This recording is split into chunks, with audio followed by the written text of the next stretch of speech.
గత 30 సంవత్సరాలుగా హైదరాబాద్ అనేది డెవలప్ అవుతూనే ఉంది, డెవలప్ చేస్తూనే ఉన్నారు.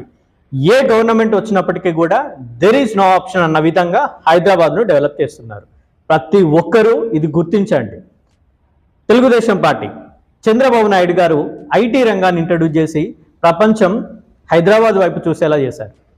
Next Rajasekhara Reddy garu Congress government outer ring రోడ్ని కంప్లీట్ చేసి ఇండియాలో ది బెస్ట్ కనెక్టివిటీ ఉన్న సిటీ ఏదైనా ఉంది అంటే అది హైదరాబాద్ మాత్రమే అన్న విధంగా దాన్ని డెవలప్ చేశారు.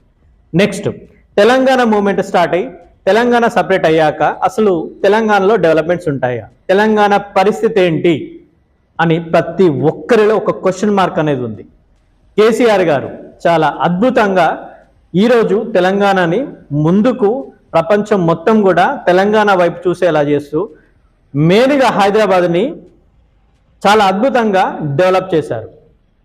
నెక్స్ట్ ఇప్పుడు వచ్చిన గవర్నమెంట్ కాంగ్రెస్ గవర్నమెంట్ రేవంత్ సర్కార్ కూడా కేసీఆర్ గారు ఏదైతే చేశారో దాంట్లో చిన్న చిన్న మార్పులు చేసి ఖచ్చితంగా హైదరాబాద్ను డెవలప్ చేయాలి అన్న కాన్సెప్ట్తో డెవలప్ చేస్తున్నారు.